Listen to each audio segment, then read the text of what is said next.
Hello दोस्तों। आप सभी का जो आईटीआई प्रैक्टिकल एग्जाम था वो खत्म हो चुका है। ठीक है, और अब बारी है आपके सीबीटी एग्जाम की।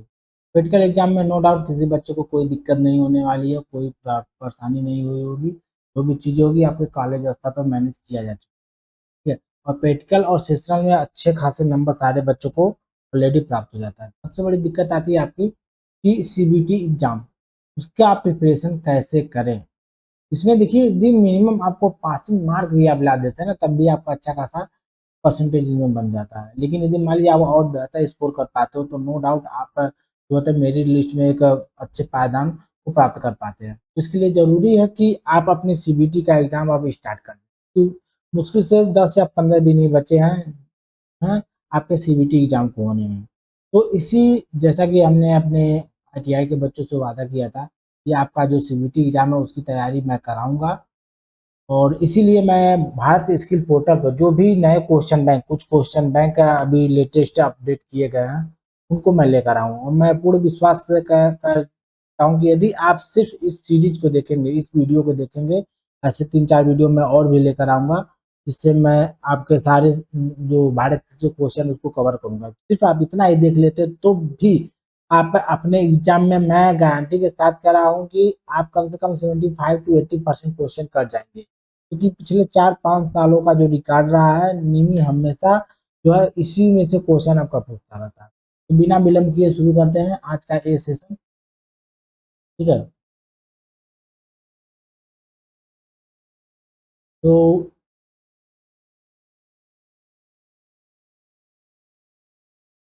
शुरू करते हैं आज का पहला क्वेश्चन। आज का जो पहला क्वेश्चन है वह है इंट्रोडक्शन टू इम्प्लॉयबिलिटी स्किल। यानी इम्प्लॉयबिलिटी स्किल जो है उसके इंट्रोडक्शन से लेकर के कुछ क्वेश्चन आपके एग्जाम में पूछे जा सकते हैं, उनका एक सीरीज निमी द्वारा जारी किया गया है। उसमें जो पहला क्वेश्चन है, ये सारे क्वेश्चन आपके इंग्लिश में है, लेकिन मैं इंग्लिश और हिंदी दोनों में कन्वर्ट करते हुए आपको बताता चलूंगा।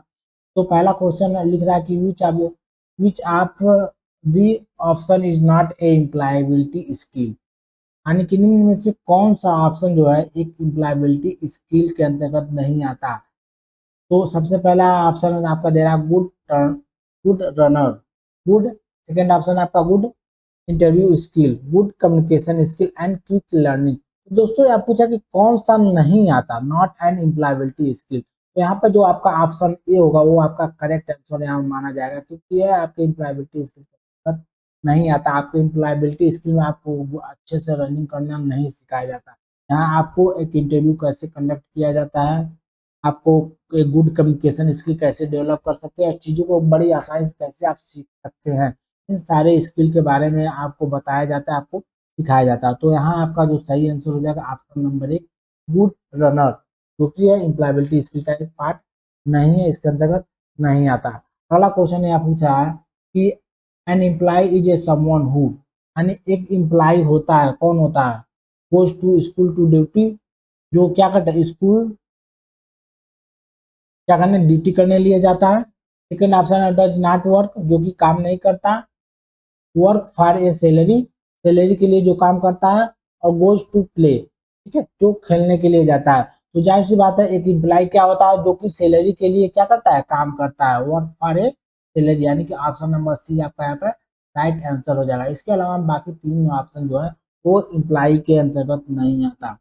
क्योंकि देखिए आप स्कूल जाते हैं पढ़ने के लिए तो वो आपका एम्प्लॉयमेंट नहीं कहा जा सकता। आप खेलने के लिए जाते हैं तो भी एम्प्लॉयमेंट नहीं कहा जा सकता।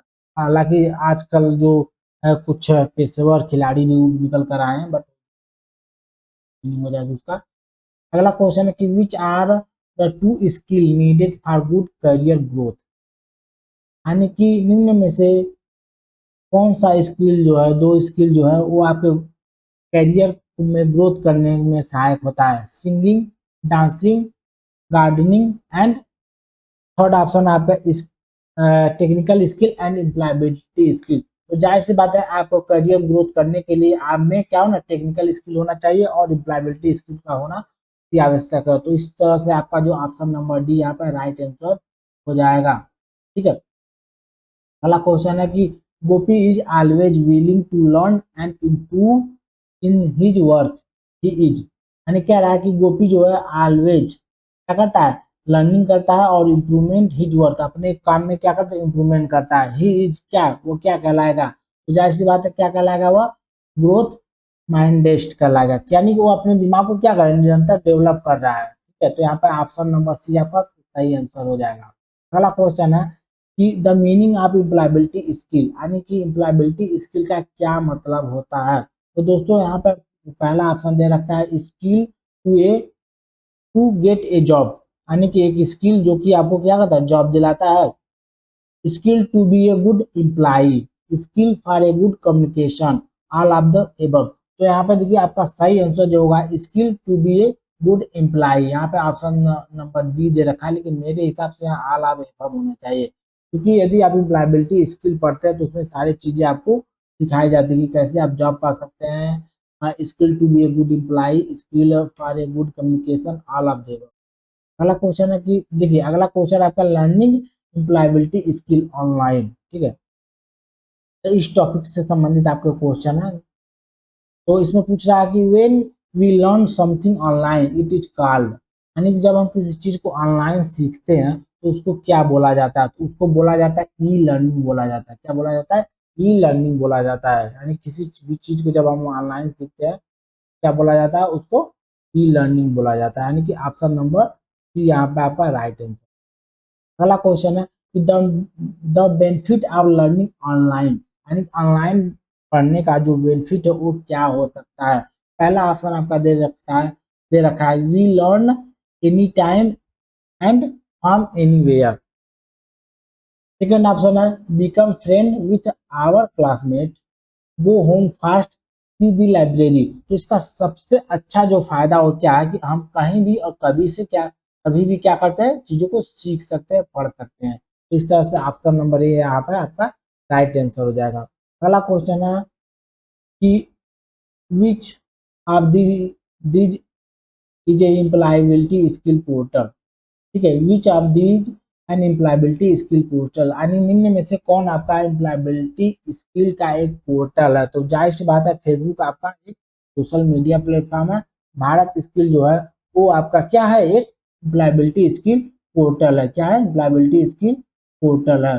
तो यहाँ पे ऑप्शन नंबर बी आपका राइट आंसर हो जाएगा। अगला क्वेश्चन है कि Ram work as an fitter in a company, he want to upgrade to trade skill and employability skill in his free time, what should he do।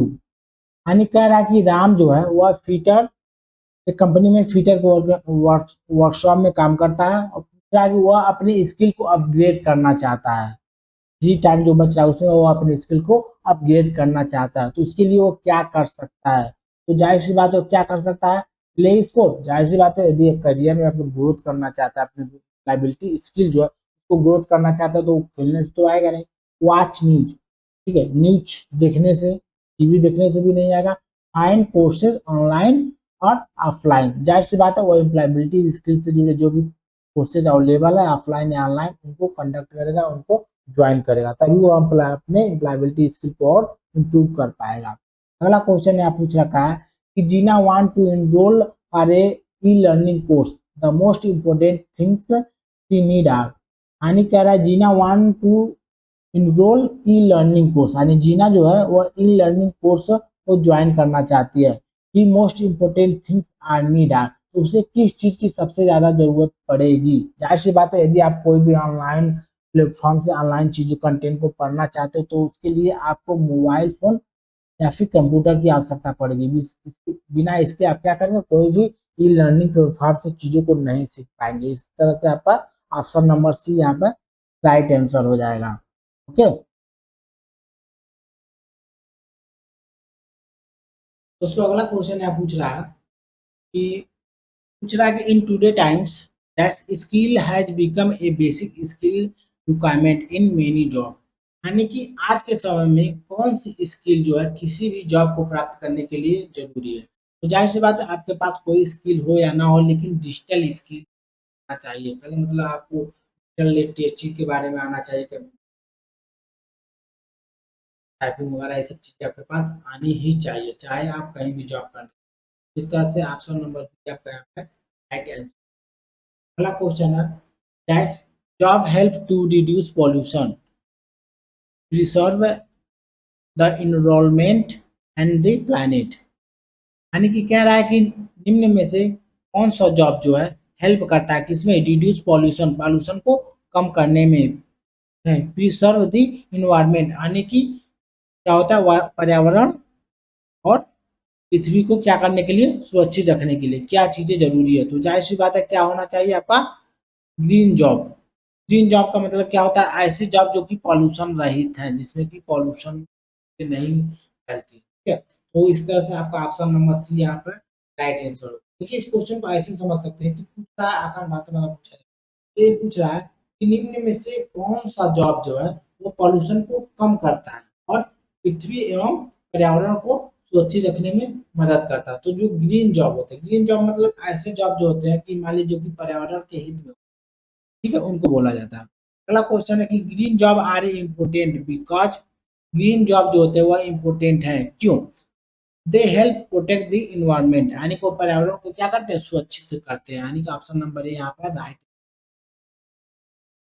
Okay, green job मतलब वो सारे job होते हैं जो कि प्रकृति के फूल होते हैं, जिससे कि पॉल्यूशन वगैरह नहीं फैलती है, ठीक है, और जिसमें मतलब इन्वायरमेंट को और बेहतर बनाने अ, कोशिश की जाती है। ओके, अगला क्वेश्चन है कि गीता है जो just complete her education, she join a basic English course to improve her skill, कौन सा स्किल अपना इम्प्रूवमेंट, यानी कह रहा है गीता जो है अभी तुरंत अपना एजुकेशन कंप्लीट की है और उसने बेसिक इंग्लिश कोर्स को ज्वाइन किया है, क्या करने के लिए, अपना कम्युनिकेशन स्किल को इम्प्रूवमेंट करने के लिए। जाहिर सी बात है अगर आप इंग्लिश ज्वाइन करते हैं तो इसलिए ताकि आप अच्छा से इंग्लिश बोल पाए, यानी कि ऑप्शन नंबर सी यहाँ पे आपका राइट है। अगला क्वेश्चन है कि Ram is playing to start his own basis, ठीक है, यानी कि Ram is playing to start his own business, which option would you suggest.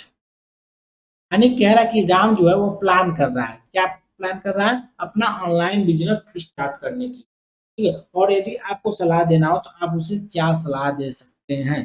तो जाहिर सी बात निम्न जो ऑप्शन दे रहा है उसी में से आपको एक सलाह देना है जो कि ऑनलाइन बिजनेस से जुड़ा हो। तो जाहिर सी बात है ऑप्शन नंबर ए आपका देखा जाएगा ऑनलाइन रिटेल, आपका सही आंसर हो जाएगा, क्योंकि ऑनलाइन बिजनेस में ऑनलाइन रिटेल चीजों को क्या करना है, ऑनलाइन बेचा जाता है। उसके बाद ऑडियो कैसेट शॉप, ये तो भाई ऑनलाइन तो चल नहीं सकता, तो ऑफलाइन पड़ेगा। लेकिन ऑनलाइन रिटेल में आप सारी चीजों को ऑनलाइन बेच सकते हैं, वही फिल्म वीडियो प्रिंटेड ये भी नहीं जा सकता, जीरोक्स शॉप ये भी नहीं ऑनलाइन किया जा सकता। तो ऑनलाइन रिटेल शॉप जो होता है वह यहाँ पर बेस्ट सजेशन हो सकता है, किसके लिए, राम के लिए, ठीक है। अगला सेक्शन अगर देखा जाए तो अगला सेक्शन है कि my value and ethics, value और इथिक्स से जुड़े आपके 5 क्वेश्चन यहाँ पे पूछे जा रहा है। तो पहला क्वेश्चन है वैल्यू एंड इथिक्स है help us to build good, यानी वैल्यू और इथिक्स नैतिकता और शिष्टाचार जो होते हैं किस चीजों को बिल्ड करने में हमारी मदद करते हैं, क्योंकि इसमें आपका जो बिहेवियर है, जो आपका व्यवहार है, उसमें क्या करते हैं, वो बिल्ड करने में आपकी मदद करते हैं, यानी कि ऑप्शन नंबर बी आपका यहाँ पर राइट आंसर हो जाएगा। फिर कह रहा है value decide the dash of a person, यानी वैल्यू जो होता है वह एक व्यक्ति का क्या डिसाइड करता है, एक व्यक्ति का कैरेक्टर डिसाइड करता है, ठीक है। यानी आपका जो व्यवहार है, आपका व्यवहार ही क्या करता है, आपके कैरेक्टर को डिफाइन करता है। जाहिर सी बात है आपका व्यवहार यदि बहुत झगड़ेला है, बहुत मतलब सीधे भाषा बोलते तो आपका कैरेक्टर अच्छा नहीं, लेकिन वही आप किसी शालीनता से बात करते हैं, विनम्र से बात करते हैं, आदर से, तो आपका कैरेक्टर अच्छा जज किया जाता है, ठीक है। अगला क्वेश्चन है कि it is not a good to forward dash on social media, यानी कह रहा है कि it is not good to forward, यह एक मतलब अच्छा नहीं है फॉरवर्ड करना, क्या सोशल मीडिया पर क्या मतलब फॉरवर्ड करना अच्छा नहीं माना जाता है, इस बात फेक न्यूज जो आता है उसको फॉरवर्ड करना अच्छा अक्सर देखा जाता है, लोगों में कोई न्यूज मिली कोई भ्रामक चीज उसकी सत्यता को नहीं जानने की कोशिश करते, बस इधर से आया एक लाइन ऊपर का पढ़ा और फिर नहीं पता उन्हें फेक है क्या। कोई भी न्यूज यदि आपके सामने ये कोई भी घटना, तो आप क्या करिए उसके पहले सत्यता के बारे में जांच करिए। देखिए एक छोटा सा एग्जाम्पल कुछ दिन पहले नहीं आया था लोग कि नोचवा आया, नोचवा, ये सारी चीजें तो कोई ये नहीं कहता था कि यार मेरे घर आए, सब यही कहते थे मेरे, ठीक है, मेरे दोस्त के गाँव आया था। कोई ये नहीं कहता था यार मेरे गाँव आया था या फिर मेरे, ठीक है। ऐसे कुछ दिन पहले आज एक बुढ़ी आई है, प्याज माँगती है, लोगों का मारा, ऐसे अफ़वाह भी फैलने को मिला था। और कई सारी न्यूज़ आते हैं कि एक बालक उत्पन्न हुआ, शंकर जी के वेश में था, 11 नहीं थे। लोग तो सत्यता की जाँच नहीं करते, बस लोगों को बस फॉरवर्ड करते हैं। ठीक है, तो ये क्या होता है, अच्छा नहीं माना जाता, तो फॉरवर्ड करना, ठीक है। ऑप्शन नंबर ए यहाँ पे राइट आंसर है। अगला क्वेश्चन है कि a person who respect and follow the law of a country is a, यानी कि एक पर्सन है जो कि किसी कंट्री के कानून को फॉलो करता है और उनका सम्मान करता है, ठीक है। तो कंट्री इज ए क्या कहलाएगा, ठीक है। तो क्या कहलाएगा, रिस्पॉन्सिबल सिटीजन कहलाएगा। तो जो बंदा है वो क्या होगा, एक रिस्पॉन्सिबल यानी कि जिम्मेदार पर्सन कहलाएगा, क्योंकि कंट्री का क्या है, एक नागरिक होता है और क्या करता है, उसके कानून को मानता है और उसकी इज्जत करता है, वो क्या है, एक रिस्पॉन्सिबल सिटीजन है। आप भी एक रिस्पॉन्सिबल सिटीजन बन सकते हैं, बशर्ते करना कुछ नहीं है, करना बस इतना है कि आपके देश के जो भी रूल रेगुलेशन है, जो भी नियम कायदे कानून आपके हित के लिए बनाए गए, आप उनको फॉलो करें। बस इतना ही है, इतना फॉलो करके आप एक रिस्पॉन्सिबल नागरिक बन सकते हैं, एक जिम्मेदार नागरिक बन सकते हैं। अगला क्वेश्चन है कि Rita found someone purse in the office, the give it to the office manager, this show what she has, यानी कि कह रहा है कि रीता जो है एक पर्स पाती है अपने ऑफिस में और क्या करती है, उसको ले करके ऑफिस मैनेजर जो है उनको दे देती है। तो यह क्या दिखाता है, वो क्या दिखाता है, यह रीता की ईमानदारी को दिखाता है। जाहिर सा पर्स है तो कुछ पैसे भी होंगे, लेकिन रीता जो है वो पर्स को रखती नहीं है, वो क्या करती है, अपने ऑफिस मैनेजर को दे देती है और बोलती है कि भाई जिसका है उसको हैंड ओवर कर देना। तो यह क्या दिखाता है, यह रीता की क्या कहता है, हॉनेस्टी को दिखाता है। ओके।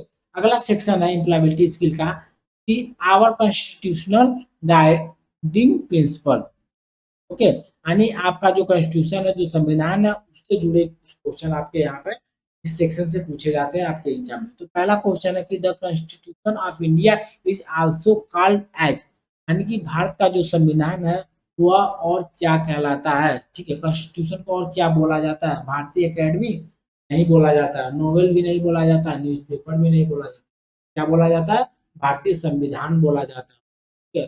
कॉन्स्टिट्यूशन ऑफ इंडिया को क्या और किस नाम से जाना जाता है, भारतीय संविधान के नाम से। ऐसे में तो पूरा हिंदुस्तान इसी में चलता है, हम भी चलते हैं, आप भी चलते हैं, और सारे लोग जो कि राजा महाराजा राजनेता सारे लोग जो होता है भारतीय संविधान को भी इतने अच्छे से हमने जो ग्रोथ कर रही है।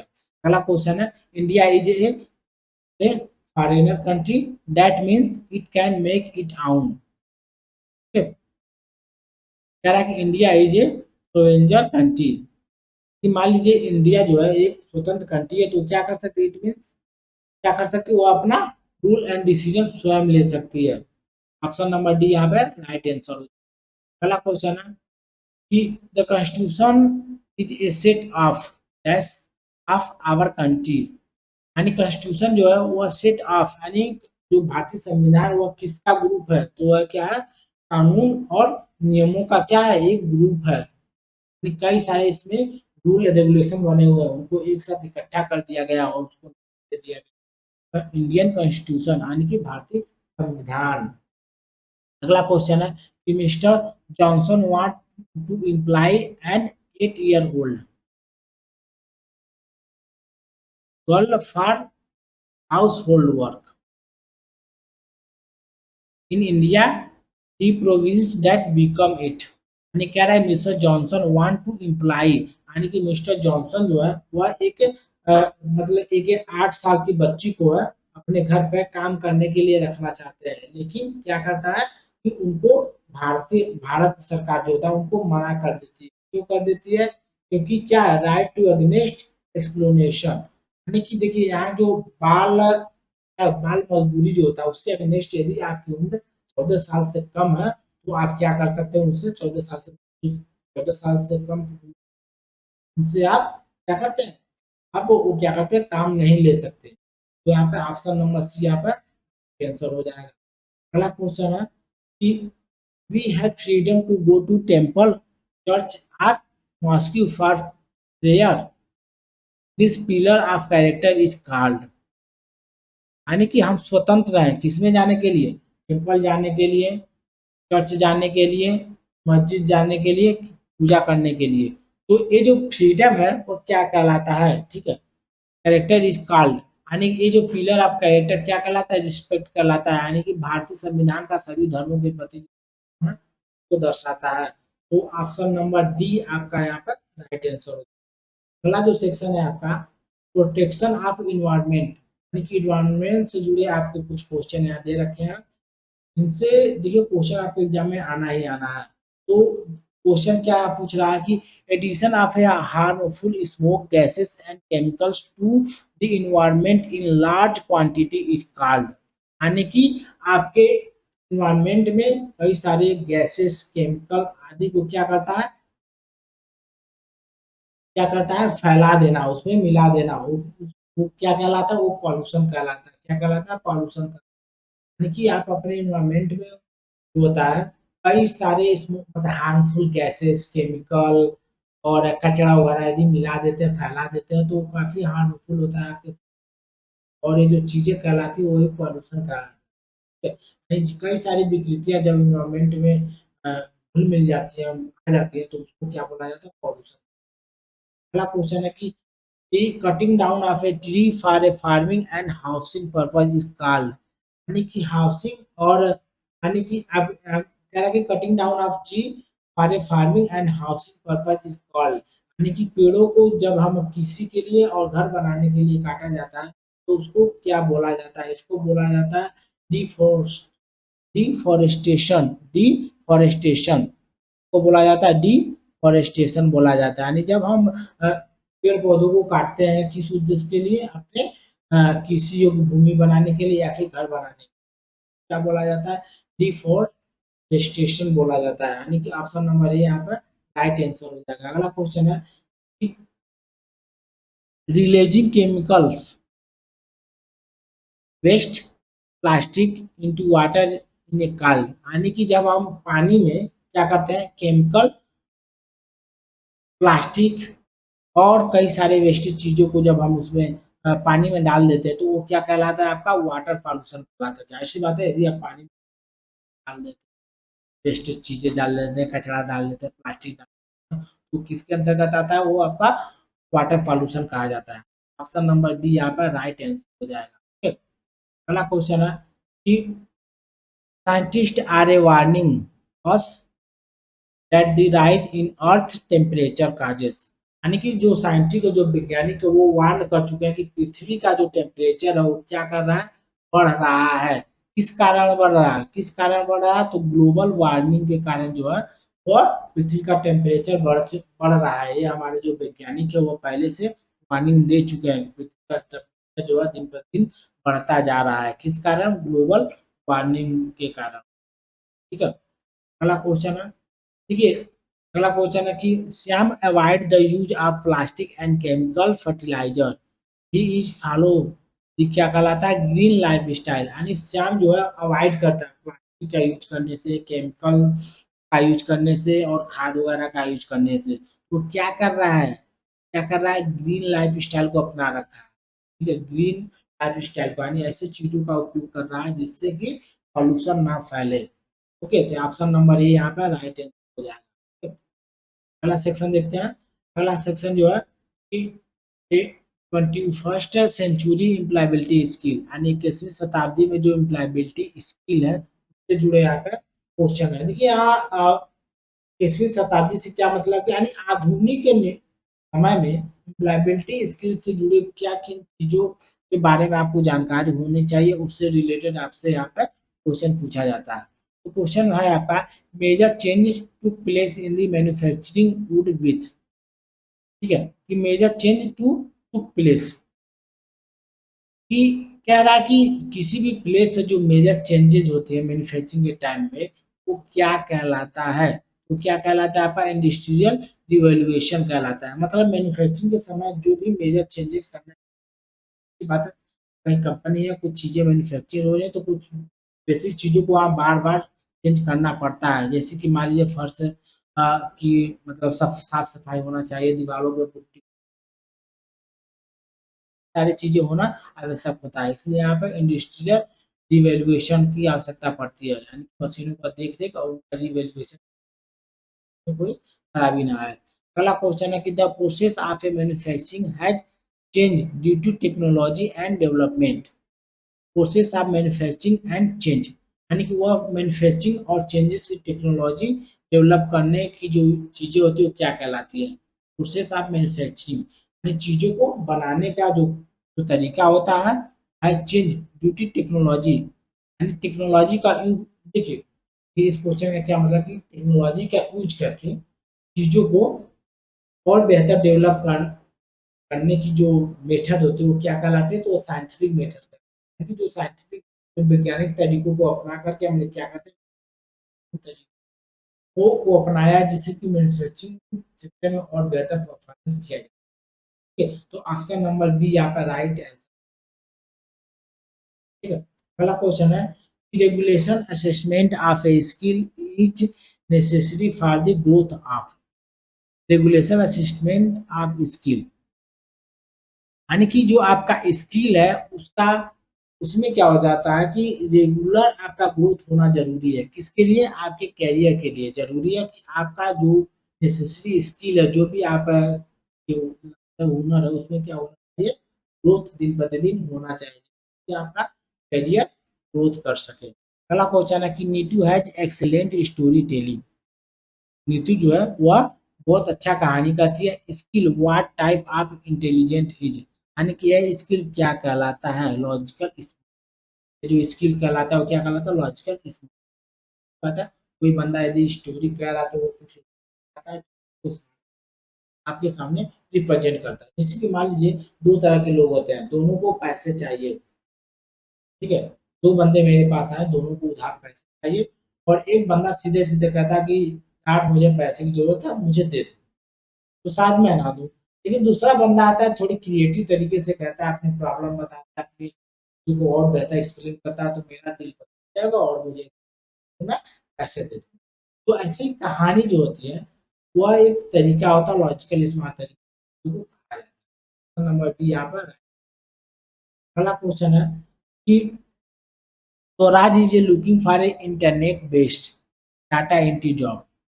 What is the most important skill he need यानी कि स्वराज जो है वह इंटरनेट बेस्ड जॉब को तलाश कर रहा है। इसके लिए उसके पास कौन से बेसिक स्किल का होना ज़रूरी है? तो बेसिक कंप्यूटर स्किल उसके पास होना चाहिए। ज़ाहिर-सी बात है यदि आपका इंटरनेट से जुड़े भी काम डाटा एंट्री का काम करना चाहते हैं तो आपको पास बेसिक कंप्यूटर नॉलेज का होना आवश्यक है।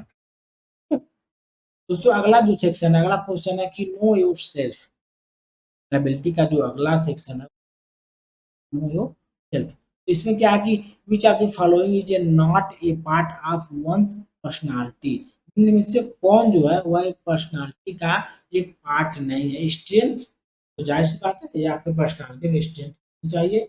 वीकनेस वीकनेस भी होता है, बिलीव और स्किन कलर। तो ज़ाहिर-सी बात है हर एक बंदे में कुछ न कुछ स्ट्रेंथ होती है, कुछ उसकी क्वालिटी होती है और कुछ उसकी वीकनेस भी होती है। जैसे कुछ लोग होते हैं बहुत ही या कुछ लोग होते हैं बड़े स्ट्रॉन्ग एक फील्ड में बड़ी अच्छी पकड़ अपना रखे। कुछ लोग होते हैं किसी बहुत विश्वास के साथ क्योंकि स्किल कलर जो है वो किसी भी तरह से आपके एक पर्सनैलिटी का क्या होता है पार्ट नहीं हो सकते। पर्सनैलिटी डेवलपमेंट चीज़ आ जाते हैं तो वहाँ आपकी स्किल को गोरा नहीं किया जाता। आपके अंदर कॉन्फिडेंस डेवलप किया जाता है, आपके अंदर कम्युनिकेशन स्किल डेवलप किया जाता है। जो क्वालिटी है उसको बाहर लाया जाता है, बताया जाता है यार आपके अंदर ये क्वालिटी है आप इस आपको ये भी बताया जाता है कि आपकी ये वीकनेस है आप इसको लेकिन गलत की बातें नहीं आती है आपकी इसमें पर्सनैलिटी में। तो इस तरह से ऑप्शन नंबर डी आपका यहाँ पे पर्सनैलिटी का पार्ट नहीं है, स्किन कलर जो है वो पर्सनैलिटी पार्ट नहीं है। अगला क्वेश्चन है things what one is good at doing not think what one is good at doing तो यहाँ पूछ रहा है कि निम्न में से क्या चीजें जो है करना अच्छा नहीं होता, सॉरी अच्छा होता है। तो जाहिर सी बात है, एबिलिटी यानी कि अपनी योग्यता को जो होता है, अपनी योग्यता को पहचानना, उस पर काम करना क्या होता है, सबसे अच्छी बात होती है। क्या होती है? सबसे अच्छी बात होती है कि आप अपनी योग्यता को पहचाने और उस पर। अगला क्वेश्चन है कि inability to do something well is one, यानी कि अयोग्यता जो कि किसी चीजों को बेहतर करने में क्या करता है, किसी चीजों को बेहतर नहीं करने देता, क्या कहलाता है, आपका वीकनेस है। कि इनएबिलिटी, आपका वीकनेस जो है वह एक अयोग्यता टाइप है, क्योंकि किसी चीज को आपको करने में सक्षम नहीं बना। तो ऑप्शन नंबर आपका ए यहाँ पर। पहला क्वेश्चन है कि Meena like to learn music in her free time, it is one of the dash to improvement. तो जाहिर सी बात है, मीना जो है अपने फ्री टाइम में क्या करना चाहते हैं, म्यूजिक सीखना। It is one of the, वह क्या है, इम्प्लीमेंट करना, किसको इम्प्लीमेंट कर रही है, वो अपने इंटरेस्ट को इम्प्लीमेंट कर रही है। इंटरेस्ट है म्यूजिक में, वो उसको और बढ़ाना चाहती है। तो क्या करती है, खाली समय में म्यूजिक सीखना। Number right answer. अगला क्वेश्चन है कि Fijo is not a good and MS Excel with his hard work. He learned to overcome weakness and turn them into। बीजो जो है is not good and M S Excel, बीजो जो है वो एम एस एक्सल में अच्छा नहीं है। With his hard work he learn overcome weakness, लेकिन वो क्या करता है, हार्ड वर्क के करके चीजों को क्या करता है, अपने वीकनेस को दूर करता है एंड टर्न देम इनटू ए, क्या करता है, स्ट्रेंथ, यानी अपने वीकनेस को क्या करता है, स्ट्रेंथ में बदल देता है। यानी कि कहने का मतलब बीजो जो है वो एम एस एक्सल है, लेकिन वो क्या करता है, अपने हार्ड वर्क के जरिए वो क्या करता है, अपने स्ट्रेंथ में कन्वर्ट कर लेता है। एमएस एक्सेल पे बहुत अच्छा कमांड पाया जाता है। ऑप्शन नंबर डी यहाँ पे राइट आंसर हो जाएगा। दोस्तों ये तो आपका फर्स्ट पार्ट है, बाकी पार्ट में। और यदि आप चाहते हैं कि बाकी चीजें भी रेगुलर आपको मिलती रहे, रेगुलर मैं दूंगा, तो प्लीज चैनल को सब्सक्राइब करना, दोस्तों को भी शेयर करें। तो जितने ज़्यादा लोग लाइक करेंगे, शेयर करेंगे, सब्सक्राइब करेंगे, मोटिवेशन मिलेगी। और आपके लिए ठीक है, जो टेट थ्योरी का ऑब्जेक्टिव क्वेश्चन है, इम्प्लीमेंटेशन स्किल का क्वेश्चन, तो हिंदी में मैं प्रोवाइड, ठीक है। हेलो दोस्तों, मैं सीबीटी एग्जाम की तैयारी के लिए आपके लिए कुछ बेसिक क्वेश्चन को लेकर आया हूँ। ये सारे क्वेश्चन आपके लेटेस्ट जो नीमी पैटर्न, नीमी द्वारा जो जारी क्वेश्चन बैंक जारी किए गए उससे मैंने लिया है। और ये सारे क्वेश्चन जो कि पोर्टल पे इंग्लिश में दे रखे हैं, मैं टोटल आपके बाइलिंगुअल हिंदी और इंग्लिश दोनों में कराऊंगा, ठीक है। बिना विलम्ब किए चलिए शुरू करते हैं।